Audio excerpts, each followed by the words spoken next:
aquells dies d'un temps que no és passat. Través tant el silenci que amaga la veritat. A la vaga Déu, a la vaga sent, a la vaga mare jo hi vaig també. A la vaga sent, a la vaga mi. Jo pels companys mare i ells per mi. Jo pels companys mare i ells per mi. Jo pels companys mare i ells per mi.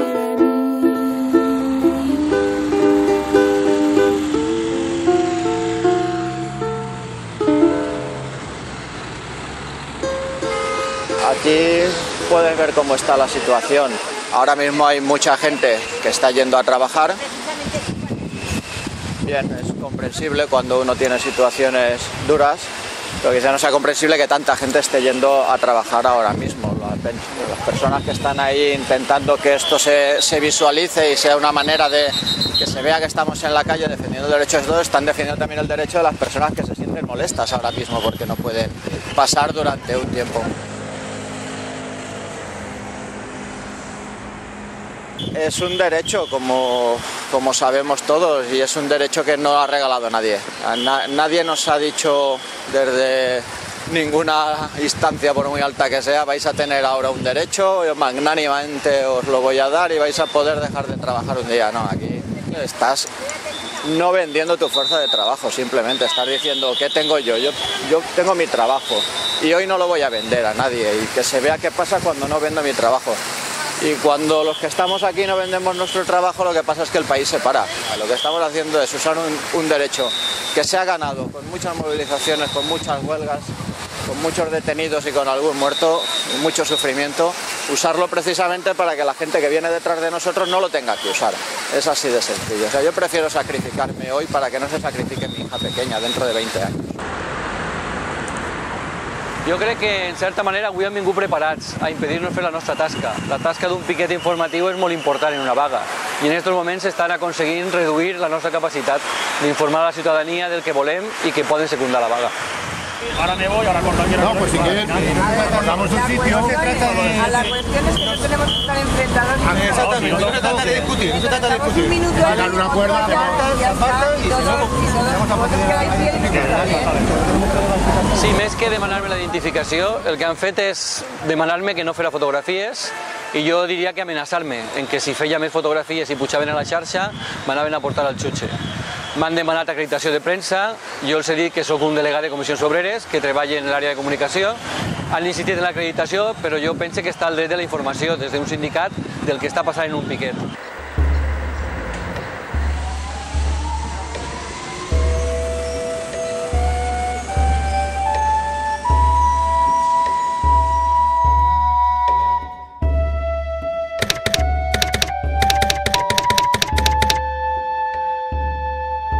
El derecho a la huelga no solo tiene interés desde el punto de vista de su relevancia en el ámbito laboral, sino precisamente en la medida en que aceptemos que es una palanca, un instrumento para otros derechos, tiene una relevancia política radical en el sentido radical de la política, es decir, en el sentido de aquello que nos interesa a todos y cada uno de nosotros como ciudadanos, que es precisamente lo que intenta asegurar ese modo de política que llamamos democràcia. L'estat social significa que a banda de tindre drets, llibertats, acció col·lectiva reconeguda, dret de reunió, d'associació, etc., existeix el dret de millorar, a través de tots aquests instruments, millorar les condicions de tota la gent, no?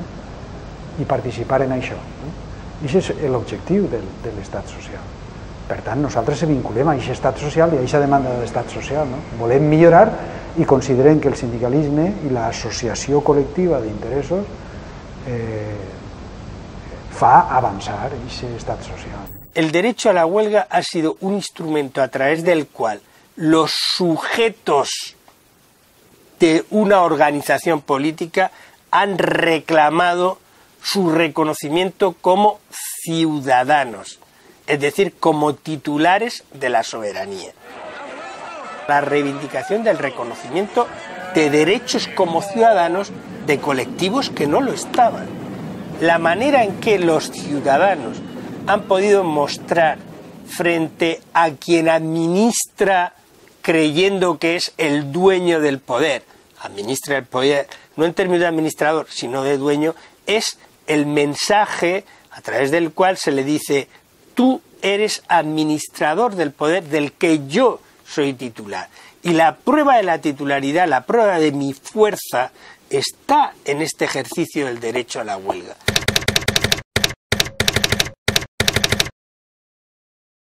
Frente a la imposición del trabajo a los niños, frente a la imposición de jornadas inacabables para los adultos, para las mujeres también, frente a la ausencia de derecho a descanso, frente a una jornada razonable, frente a unos salarios dignos, la única oportunidad que tienen los trabajadores es agruparse y luchar.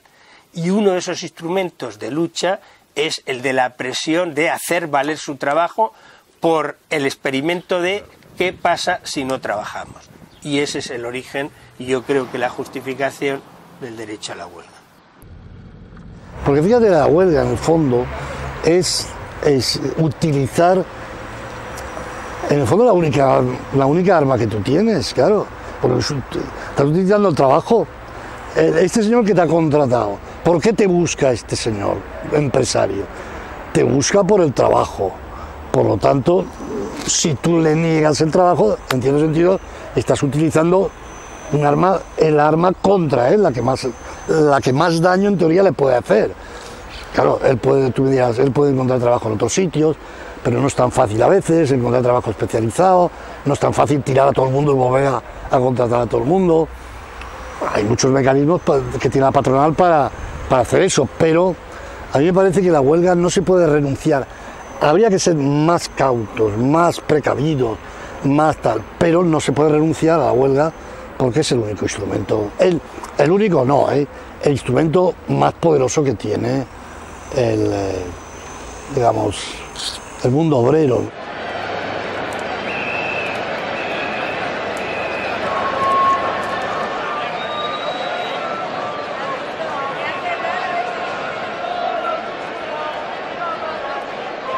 Jo crec que sí, hi ha corrents dins de la història del moviment obrer i sindical, sempre hi ha hagut corrents, no?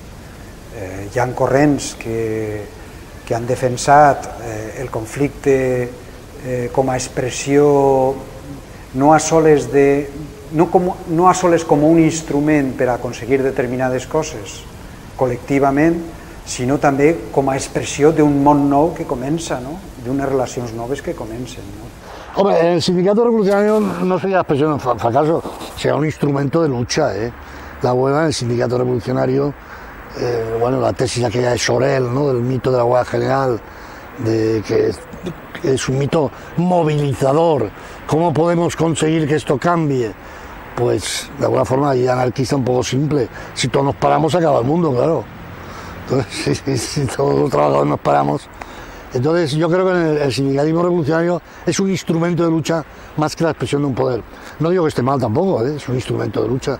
El sindicato reformista sí, es un instrumento de lucha, pero que se toma fundamentalmente cuando han fracasado otros medios, ¿no?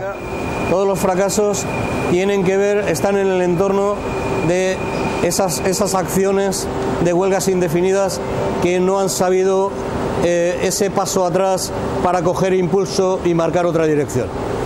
Todo lo que tiene que ver con marcarse acciones que no tengan retorno, que no tengan salidas, es conducir al fracaso.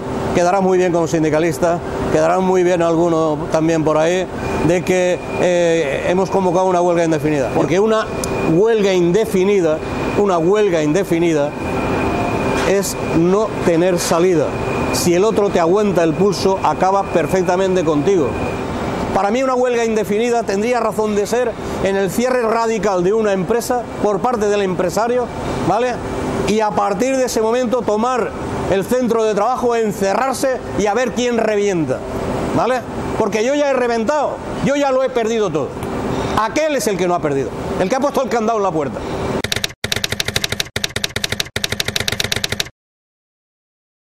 Lo que a mí me parece más relevante es cuál es el lugar del derecho a la huelga en una sociedad como la nuestra y por qué el derecho a la huelga adquiere el nivel de reconocimiento que adquiere en instrumentos jurídicos internacionales y en constituciones. Yo creo que si analizamos la Constitución, los dos derechos no están en el mismo plano.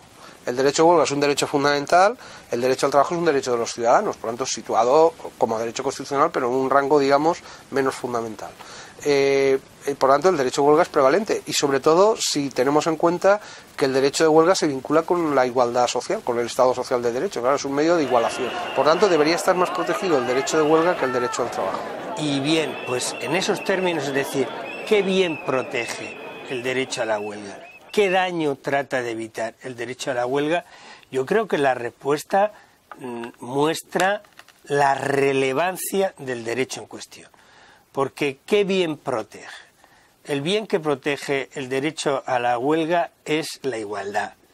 El bien que protege el derecho a la huelga es la igual libertad. Constitucionalmente, incluso en la sentencia esta de 1981, el Tribunal Constitucional lo configuraba como precisamente un instrumento poderoso de igualación, o sea, vinculado al derecho de igualdad incluso, también constitucionalmente, para equilibrar la posición contractual, la posición de negociación de los trabajadores con los empresarios, entendiendo que el empresario es un sujeto más fuerte económicamente, socialmente, y que por lo tanto los trabajadores necesitan instrumentos para igualarse. Y entonces consideraba el derecho de huelga como un instrumento de igualación.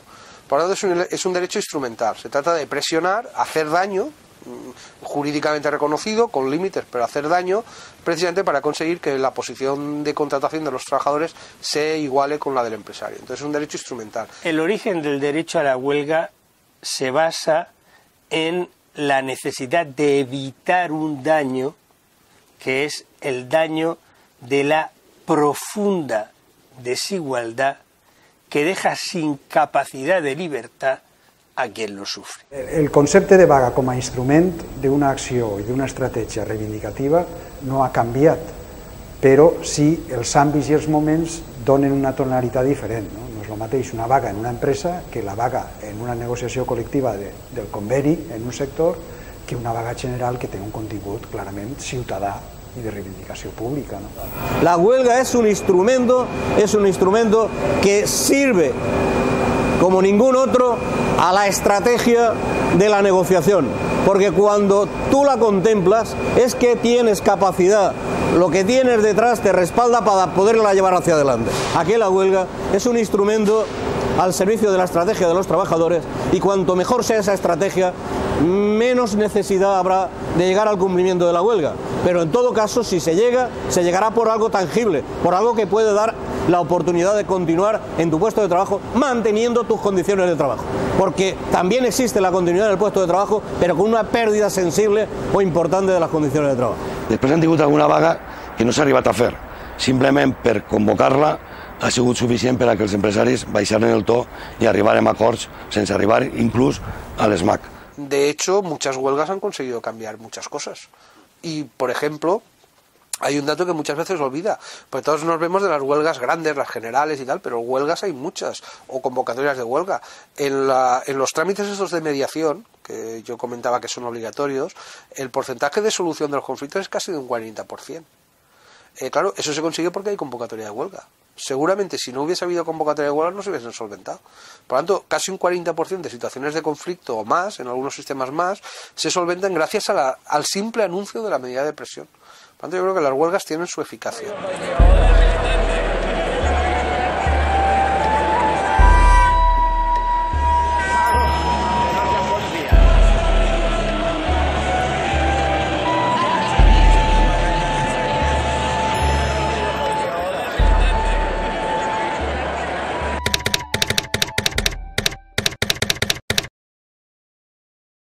Des del meu punt de vista, en circumstàncies normals, el sindicat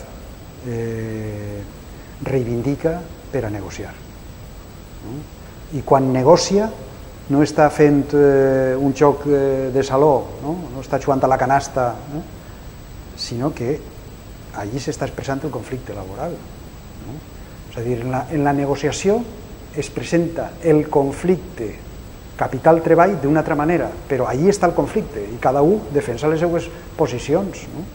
Quan ens comencem a negociar, evidentment cada sector coneix els seus representants empresarials, saben com pensen, com funciona la negociació, i nosaltres quan ens sentem a negociar, principalment en aquests últims convenis, sempre han tingut un problema i és que al final, desgraciadament, anem a tindre que anar a convocar una vaga perquè sabem com funcionen els nostres empresaris.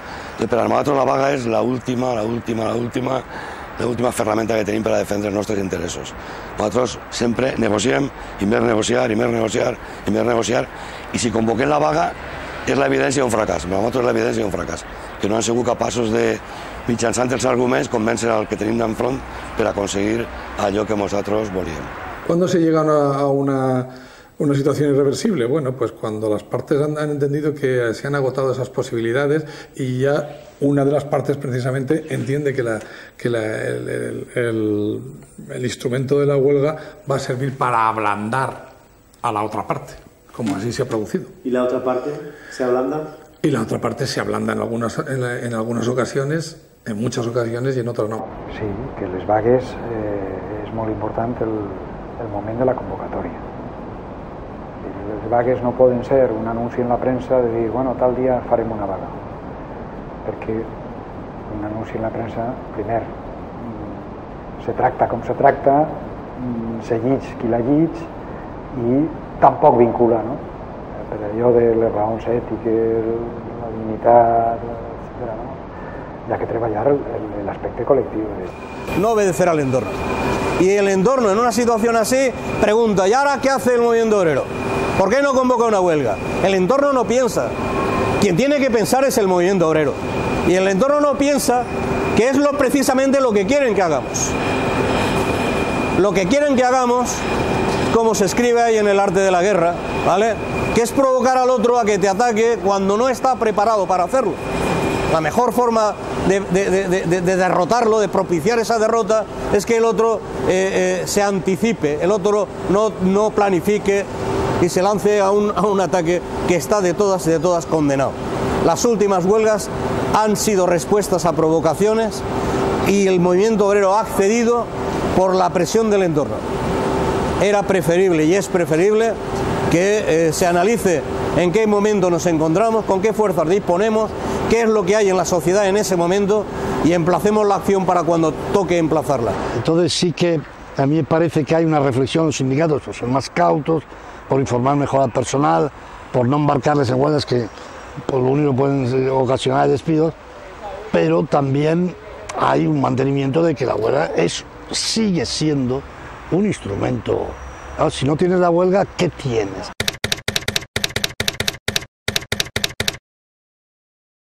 Después genera el problema de la pérdida de eficacia de la huelga. Claro, la huelga tiene mucho sentido cuando la hace muy mayoritariamente la gente. La división de los trabajadores juega en contra de ellos, eso es evidente, la división siempre va en contra de los que se dividen.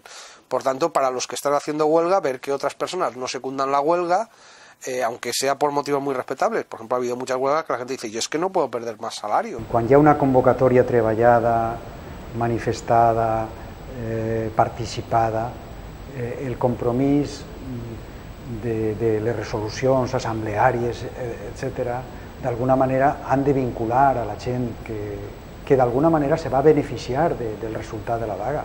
Quan hi ha una vaga per un conveni col·lectiu, resulta que és que el conveni col·lectiu s'aplica als que la fan i als que no la fan. No? I això a molta gent li diu, bueno, si total aneu a fer vaga i aneu a aconseguir el que aneu a aconseguir, doncs jo no faig vaga. No?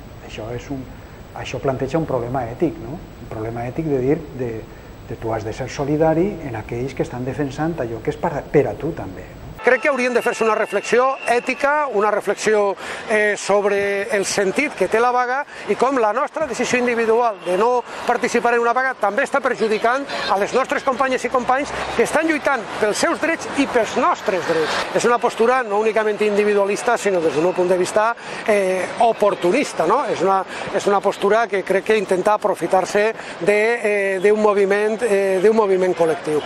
En aquesta acció de forçar d'alguna manera la solidaritat per a que la gent no se cridi andanes, perquè a ningú li avellís fer vaga, no? Perquè és entrar en pugna i en conflicte, llevat dels descerebrats, que també els hi haurà, no? Però a ningú li agrada muntar el canyaret per muntar el canyaret, no? En aquesta explicació que tu fas, en aquesta crida a la solidaritat que fan els piquets, el que tu tractes és d'incorporar a la gent a la moguda col·lectiva y a la organización que está prevista, ¿no? El yo humano es yo en relación con los demás. Es decir, los seres humanos no solo somos individuos, no somos además, como algunos otros animales, seres gregarios que tendemos a vivir en rebaño, sino que somos seres sociales, por eso somos personas. No solo somos realidades particulares, atómicas, que existen en sí irreductiblemente, naturalmente que sí. Naturalmente que eso es lo más importante. Cada uno de nosotros es valioso en sí. Pero además, cada uno de nosotros existe en relación con los otros. Crec que en aquests moments és més necessària que mai l'acció col·lectiva. Em dona igual baix de quines sigles sindicals. Com deia l'altre dia un líder sindical, si no ens agraden aquests sindicats, en creem uns altres, no? Però els treballadors no poden tindre una relació individual amb les empreses. És una relació clarament desigual i en la que ho tenim tot perdut. L'única forma, precisament, de poder plantar cara, de poder modificar aquesta situació, és actuar col·lectivament, i col·lectivament significa sindicalment. Negociar sindicalment, fer la negociació col·lectiva i plantejar el dret de vaga. Ahora bien, es decir, este instrumento tiene que ser acotado con una serie de medidas que, obviamente, otros colectivos ajenos a la huelga no tienen por qué verse implicados y no tienen por qué verse repercutidos negativamente en muchísimos de sus intereses, como en tantos cientos y cientos de ocasiones así ha ocurrido. Por supuesto, el establecimiento de una catalogación, entiendo que es difícil, una catalogación de servicios mínimos que intente equilibrar el derecho a la huelga con el derecho al trabajo. Tampoco estoy hablando de servicios abusivos que en la práctica pues anulen el legítimo derecho de la huelga. Entiendo que eso tienen que ser aspectos que deben ser regulados. Sí, vamos a ver. La Constitución habla de una cosa que no son exactamente servicios mínimos. De ahí viene uno de los problemas interpretativos. La Constitución habla de garantías para el funcionamiento de los servicios esenciales. Claro, esto por ejemplo plantea pues lo que yo comentaba de Francia, por ejemplo, para que veamos que hay otras visiones. Aquí se ha asociado el funcionamiento de los servicios esenciales con la existencia de servicios mínimos. Eso, por ejemplo, posiblemente en sanidad sí, evidentemente no se pueden paralizar los servicios de urgencia, no se puede paralizar una atención mínima, pero por ejemplo en transporte, ¿por qué cuando hay una huelga en la MT hay que fijar servicios mínimos? Pues la gente puede andar, coger metro, coger taxi, es decir, por ejemplo, en huelgas en transporte aéreo. Bueno, pues, por ejemplo, si hay que ir a las islas, posiblemente eso tenga que funcionar algún vuelo, pero en toda la península se puede ir en tren, que se tarda más, bueno, pero la Constitución lo que garantiza es el derecho a la libertad de circulación, no que usted llegue rápido. Entonces yo creo que habría que romper esa asociación. Ese ha sido uno de los obstáculos para regular el derecho de huelga, que las administraciones, claro, interesadas porque el ciudadano no les plantee problemas, que el consumidor esté a gusto y tal, asocian huelga en algún servicio esencial con fijación de servicios mínimos, que incluso son en general bastante abusivos. Por ejemplo, en las huelgas de metro es muy frecuente que se fijen servicios mínimos superiores a los de un día festivo, entonces que el día festivo no tenemos derecho a la circulación. O sea, entonces yo creo que hay bastante abuso en los servicios mínimos. Y por tanto, entiendo que los servicios mínimos deben también ser respetados. Obviamente, la repercusión que tienen los servicios mínimos en la índole pública tiene una mayor trascendencia y una mayor calado y una mayor importancia que en el ámbito privado. Pero en cualquier caso, el ámbito privado, no olvidemos que supone el sustrato fundamental de la fuerza laboral y la fuerza económica, por tanto, del país. Yo creo que los piquetes existen legalmente, o sea, cuando se habla de piquetes no es ilegal, y los piquetes tienen una doble función reconocida. La primera, la difusión de la huelga, que es lo que yo digo que muchas veces no se entiende bien. Es que el piquete ha de informar de que hay huelga, tiene derecho a hablar con los trabajadores, tiene derecho a exteriorizar que hay una huelga, y por tanto tienen esa labor de difusión informativa muy importante. Luego tienen también una labor, digamos, de, yo diría, no sé si decir casi de control o vigilancia de que realmente no se producen agresiones psicológicas hacia los trabajadores para que no hagan huelga. También el piquete puede servir para contrarrestar esto. Es decir, por ejemplo, si en una empresa, y yo creo que esto hay que entenderlo bien, porque muchas veces dicen, no, es que el piquete nos ha impedido ir a trabajar, pero vamos a ver, si en una empresa el empresario está presionando para que los trabajadores no hagan huelga, aquellos que quieren hacer huelga pueden servirse del piquete para que estén en la puerta de la empresa y claro, no, yo como hay un piquete en la puerta de la empresa me voy a casa. O sea que es una maniobra, digamos, de contrarrestar la presión psicológica del empresario. Luego, ¿qué ocurre? Que una huelga es una situación de tensión. Y en una situación de tensión a veces se producen situaciones no deseables. Claro, sí que a veces hay actos violentos, hay piquetes que se exceden, personas más que piquetes. Eso evidentemente no está admitido y es el elemento, digamos, que muchas veces se resalta. Pero yo diría, por ejemplo, que es sintomático, ¿no?, que a lo mejor llama mucho la atención que en una huelga, pues la prensa habla de 12 actos de violencia. Claro, en una huelga en todo el Estado, 12 actos de violencia es prácticamente nada en comparación, por ejemplo, con los actos de violencia que se podrían producir en un acontecimiento similar de orden deportivo, de orden cultural, de un gran concierto, tal. Es decir, es una cuestión muy anecdótica. Jurídicamente el derecho de huelga está plenamente consolidado, tiene la máxima protección constitucional. En la realidad todos conocemos casos en los que, por ejemplo, ante una huelga la empresa ha amenazado a los que hagan huelga con que se irán a la calle y tal. Claro, eso en un marco de mucho paro, de precariedad laboral y tal, pues a mucha gente le restringe socialmente el derecho de huelga. Yo creo que es uno de los problemas, por eso algunas opiniones dicen que lo que haría falta es una ley de promoción del derecho, más que una ley de regulación del derecho. Es curioso, ¿no?, que por ejemplo cuando hay huelgas importantes hay mucha policía que garantiza, digamos, el derecho al trabajo, el derecho a abrir los comercios y tal, pero en cambio hay pocos inspectores de trabajo para garantizar el derecho de huelga. Que pasen por las empresas, que vean si han sido coaccionados los trabajadores para no hacer huelga. Entonces realmente se protege más las maniobras restrictivas del derecho que el derecho en sí mismo. La fuerza pública ha sido muy violenta, empujada por la patronal, claro, empujada por la patronal. Sobre todo en los momentos en que el movimiento obrero es una fuerza amenazadora. En Estados Unidos no solo enviaban a la fuerza pública, sino que los empresarios contrataban a una agencia que se llama Pinkerton, que sale en las novelas de Hammett, las novelas policíacas de Hammett, Cosecha Roja y tal, porque Hammett, el novelista, había sido, antes de meterse a novelista y hacerse muy de izquierdas, para ganarse la vida había sido detective de la agencia Pinkerton. La agencia Pinkerton enviaba a 50 tíos armados que no tenían que dar cuenta a nadie y se enfrentaban a tiro limpio con los huelguistas, ¿no?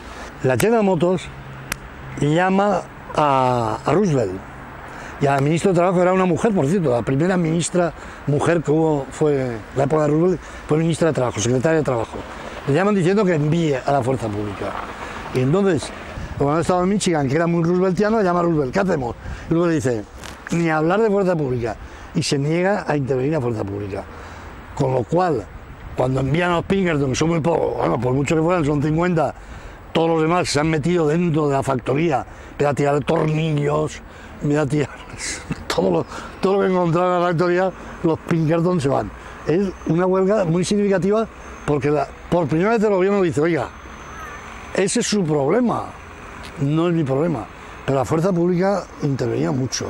La Guardia Civil siempre ha participado en el movimiento obrero, pero no ha participado evidentemente como asesor, ¿no? Ha participado pues para ser en esos casos el lacayo del empresario, ¿no?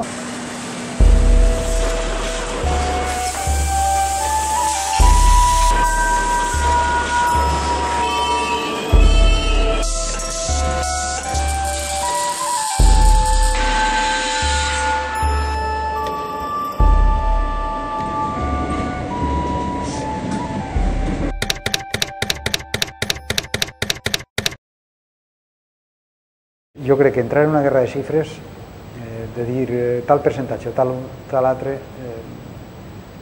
no té autoritat, perquè tu no pots, al final no pots demostrar allò que aportes.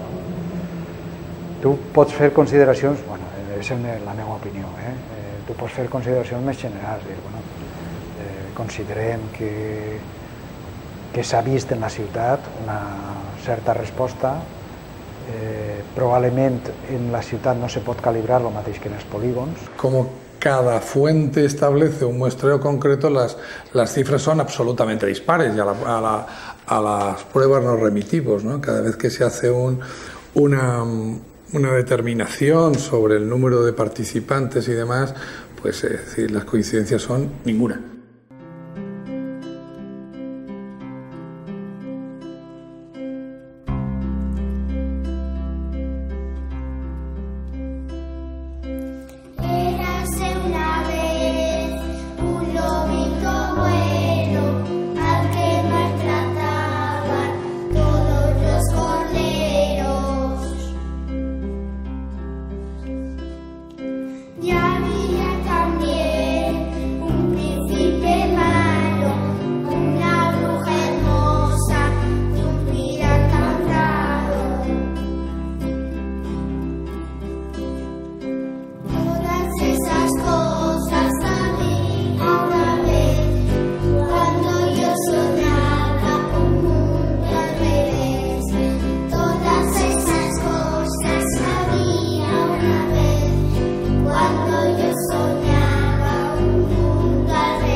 Bueno, però és que manipulació jo entenc que es dona sempre. La manipulació existeix, és a dir, des del primer moment que tu fas un enquadrament determinat, parles amb algú i no amb un altre, surts a un carrer i no a un altre, és a dir, d'alguna manera manipules la realitat en aquest sentit, no? És a dir, perquè la fracciones, la limites i la contextualitzes, no? A partir d'aquí, bueno, es pot entendre la manipulació de moltes maneres, diguem-ne, des d'una lectura positiva o diguem-ne més neutral del terme, no? De simplement el que significa, o d'usos, diguem-ne, més dolents, no? o més negatius, en el cas, diguem-ne, de tenir com a objectiu una transformació, diguem-ne, d'irrealitzar allò que passa, no? A partir d'aquí, jo crec que un dels mecanismes, diguem-ne, per ser el més objectiu possible és precisament evidenciar aquesta manipulació. I ahí és on t'estàs d'alguna manera enganyant, no? És allò de la il·lusió necessària, no? De la ideologia, no? De dir, bueno, això és què és ideològic i què no? Doncs, bueno, jo crec que l'amagar forma part de la construcció ideològica de la realitat, no? Per què se vol controlar tant els mitjans de comunicació? Per això, no? Per què en el repartiment de les TDTs s'ha fet el que s'ha fet, no? Per això, no? Per què s'ho ha dut tot la ultradreta? No? Totes les cadenes de TDT, d'ací, el que se diu ara el TDT Party. No? Pues per això, perquè s'ha repartit per a generar opinió claríssimament en contra de qualsevol progrés social i per tant les vagues generals tindran a la premsa. Home, jo en el cas dels conflictes socials crec que per una part hi ha, diguem, una contenció, no? D'allò que passa, d'allò que succeeix des del punt de vista de la manipulació, és a dir, que el tractament normalment, diguem-ne, és més dramàtic i més espectacular que no, més reflexiu i, diguem-ne, i amb més contingut, és a dir, que normalment el que surt en primera plana, no? Que solia dir amb un informatiu, amb un diari, és sempre, diguem-ne, la notícia més espectacular i que finalment acaba sent, diguem-ne, allò més anecdòtic i que no es tracta que és el que hi ha al darrere, no? I en aquest sentit crec doncs, que evidentment hi ha una manipulació, que és una manipulació que no beneficia a la societat en general ni a la salut pública de la que parlàvem abans i que tampoc no serveix per resoldre determinats conflictes socials, no? És a dir, que i podria ser al revés perfectament, no?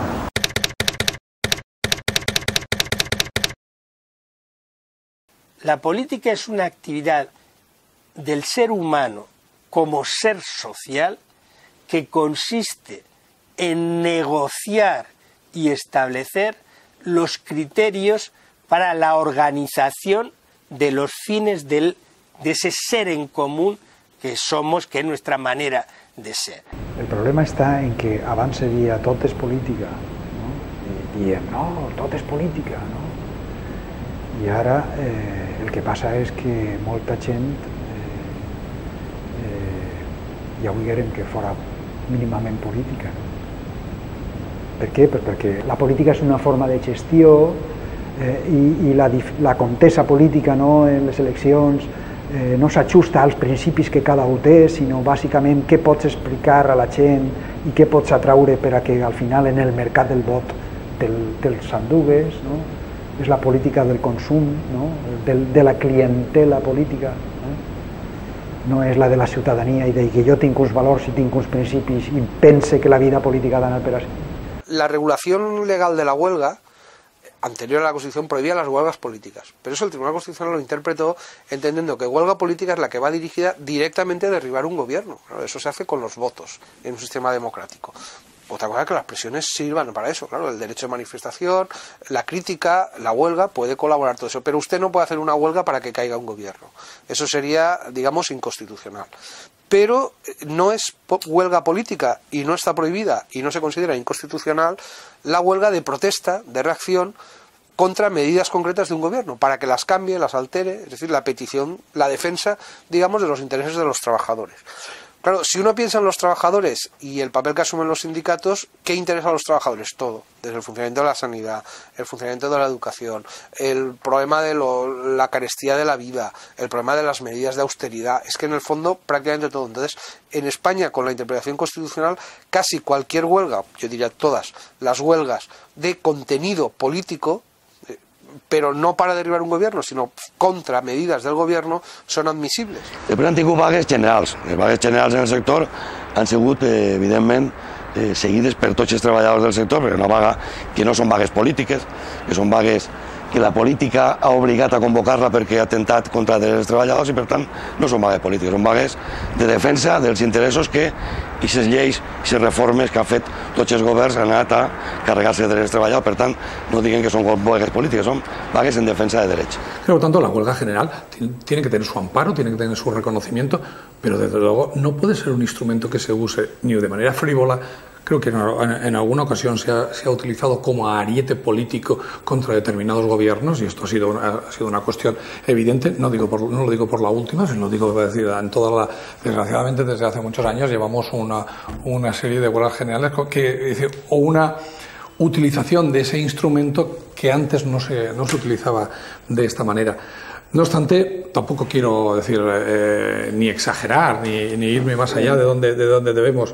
Creo que ha habido una época de una gran paz social, producto de un entendimiento y de un diálogo social en el cual creo que se ha hecho un uso en general bastante prudente del derecho de huelga. Mi opinión de las huelgas generales, pues tengo dos opiniones. La que en un momento determinado ha servido al movimiento obrero porque ha hecho retroceder, aunque sea meses después, etcétera, etcétera.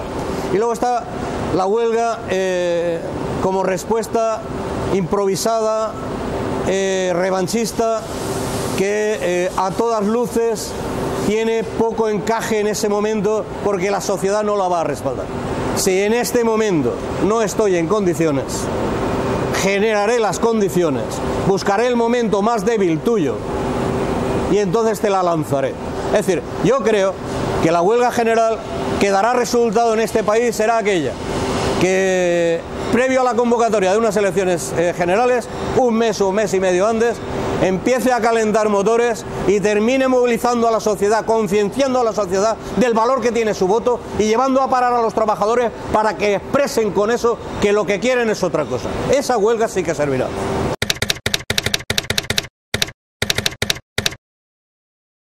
Porque la eficacia no es solo una cuestión de adaptación de medios afines, es una cuestión sobre todo de claridad en los fines.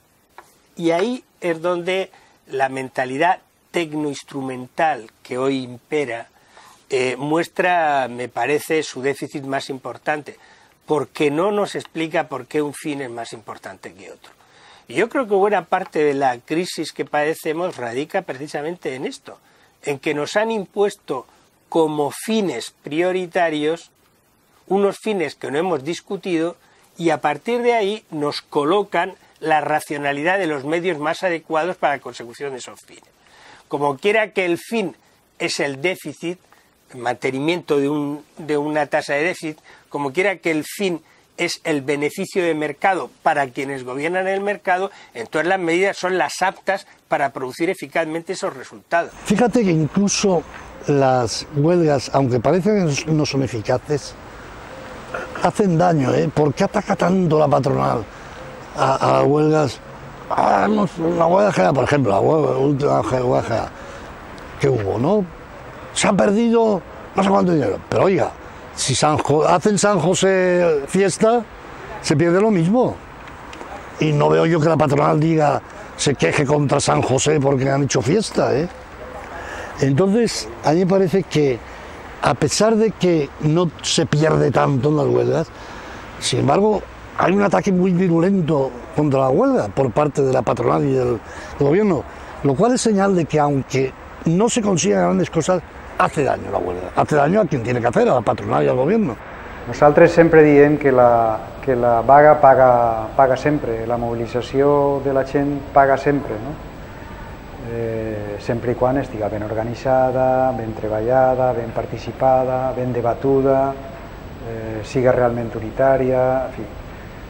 Però el que la vaga sempre doni algun rendiment no significa que ho doni a les immediates. Que aparte de esos efectos directos, hay efectos indirectos que son tan importantes o más que esos, que es fundamentalmente el decir, aquí estamos, ¿eh? Aquí estamos y no hemos cedido, y seguimos, y el año que viene volveremos a hacer huelga y tal. Esos efectos colaterales que son por los que la patronal y el gobierno protesta tanto después de una huelga general. Porque claro, si ellos van barriendo, van metiendo el modelo thatcheriano, neoliberal, merkeliano, tal, lo van metiendo, pero no lo consiguen, vamos, todavía tengo una huelga. Claro, esa huelga demuestra que no traga a todo el mundo. Jo soc sempre optimista a llarg plaç, no? Ens poden fer moltes putades, no? Però a llarg plaç la gent reivindicarà, no? I si no ho fa dins dels causes, els llits ordinaris, no? d'un estat de dret, doncs ho farà votant-se els llits ordinaris d'un estat de dret. ¿Por qué? Pues porque China va a ser cuando fea falta que fuera, ¿no? ¿Qué pasaría si no existiera el derecho a la huelga? Hombre, pues entre otras cosas que yo aprovecharía muy bien las clases que me dieron, me llevaron a la mili forzoso, me negué a jurar bandera, me metieron en Monteacho, pero a pesar de eso me obligaban a ir a clase y a aprender a disparar, a poner explosivos y tal. Yo creo que recuperaríamos los manuales, ¿vale? Porque si no hay derecho a expresarse democráticamente, a protestar, solo te queda un derecho, ¿vale? Solo te queda un derecho, y es confrontar a vida o muerte contra el contrario, porque hacia la esclavitud no vamos a ir. Allí donde hay dos sujetos hay inevitablemente conflicto, porque hay libertad y necesariamente hay concurrencia de proyectos. Pero el conflicto no es patología, como quiere toda una teoría de la sociedad. El conflicto es una realidad que puede ser gestionada patológicamente o no. Y ahí está la clave. Tenemos conflicto porque somos plurales y porque somos libres. Tenemos la posibilidad de organizar el conflicto de manera que no devenga necesariamente en la violencia, que no devenga necesariamente en la discriminación, que no devenga necesariamente en la dominación.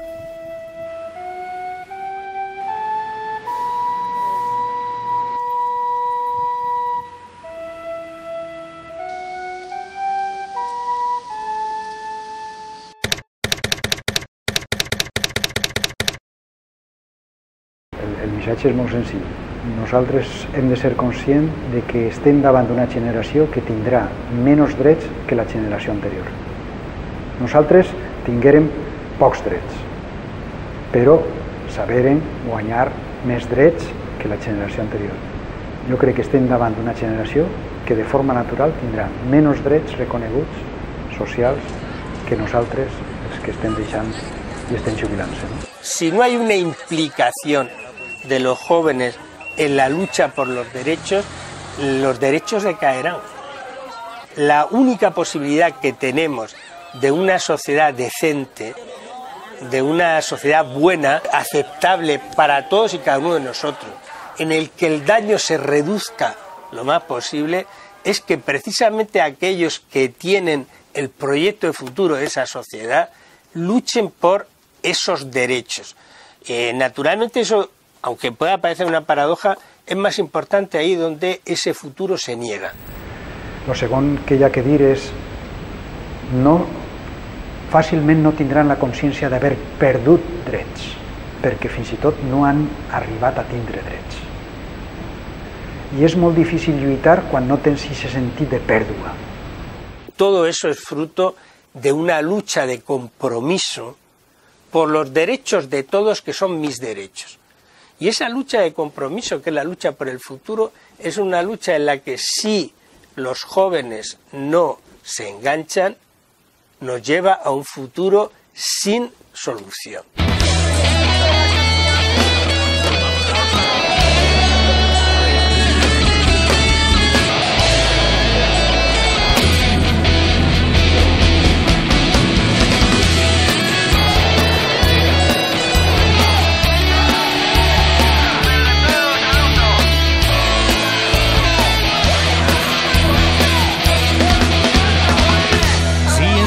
Totes les portes haurem de lluitar. Si es volen en la ignorància haurem de lluitar. Defensar la igualtat mai més ha de ser condemnable. Que mos val un govern si no ajuda el més vulnerable. Si no importen ja les persones haurem de lluitar. Si els retalls sempre són per als pobres haurem de lluitar. Defensar la igualtat mai més ha de ser condemnable. Ja és el moment de canviar i això haurà de fer-ho el poble. Serà benvingut tothom que vulgui defensar aquells drets que obtingueren la nostra gent. No hi haurà cap poder que pare una multitud. Tornarem al carrer i ens manifestarem. Tornarem al carrer.